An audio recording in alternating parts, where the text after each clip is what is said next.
Hey guys, today I'm going to tell you how to fix could not connect to Apple Pay. Apple Pay is temporarily unavailable.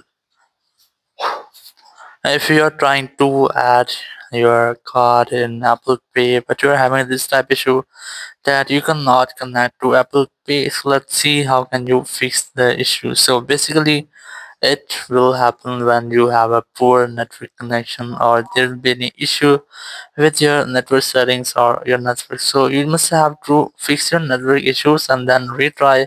So very first you have to make sure that you have connected to a stable and strongest network connection, or you can try to enable and disable your airplane mode up to 4 or 5 times.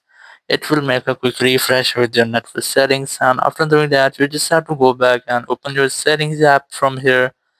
Go for general, go for date and time option, and you have to make sure that you have enabled the toggle off set automatically, so it will automatically set up your date and time. And after doing that you have to go back from here, then select VPN and device management, and you have to make sure that you're not connected to any VPN, or if you're connected, try to disconnect with that because your VPN may affect location based content. And after doing that you have to go back, then you have to try to update your software, because then there will be any software update pending related to your network, so you might get network issues. So you have to update your software, and then you have to try to reset your network setting if your issue doesn't fix. So select transfer reset option, select reset network settings, and then enter your passcode here, then select reset network setting from confirmation message pop-up.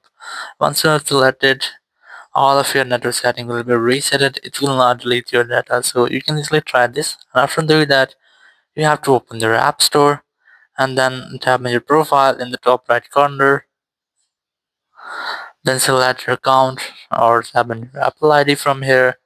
And now you just have to verify yourself using your Face ID or Apple ID password, then select country or region from here. Now you just have to select the country or region in which you are living. So for example, I'm going to select country and region from here, and once you have selected you just have to select the continue option, then select agree in the top right corner. And now you have to add your payment method or add your credit card or your debit card. So you just have to select the option from here, and then you have to enter these informations or details. And once you have entered, just select the done option in the top right corner, uh, and your issue will be fixed. So in this way you can easily fix your issue. Thank you very much for watching the video. Until next video, bye bye.